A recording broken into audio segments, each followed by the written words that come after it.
Yeah, so that's the thing. That they work on averages. They don't work on outliers.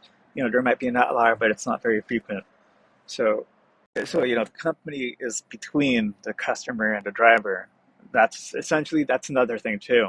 There's a middleman in the process. I mean, essentially, their job is to, find to automate between, the process between what a customer is willing to pay and what the driver is willing to accept, right? Um, and they get a commission out of it. That's pretty much the other thing too. And of course, out of kind of like streamlining and trying to make that whole process efficient. But remember, food generally doesn't have outliers. Generally, and like I said, food and the pricing of that, it's all based on averages. So that generally doesn't change.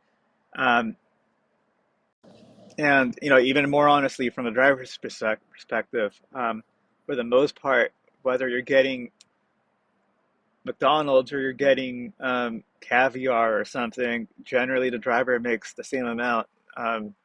Really depends on how tippy the person's feeling. Um, that's another thing. The customer and the driver, we're all different people. It's all in the range of averages, right? And that's kind of that's like a driver might accept a $10 job, another one might accept it for 5, another one might accept it only for 15. And same thing with a customer. A customer might be tolerant of a late order. Another one might be willing to pay extra for a rush service. So there's like overlaps everywhere, um, and that means that part's the dynamic part. So see, that's the thing. The food isn't the dynamic part. The dynamic part is actually the behavior. It's not the food. It's the behavior of the driver and the customer and the company as well. But I'll actually explain here in a second how actually the company itself is the weakest link. And actually, no, it's simple, very simple. This does not exist naturally. You know, like we didn't just start delivering out of nowhere. So it does not exist naturally.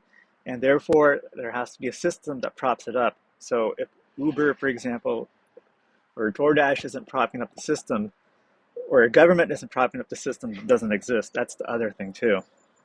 And with that being said, that's exactly what makes the company actually the weakest link and why they have to play along. And I'll explain even further what makes it funny on the next short.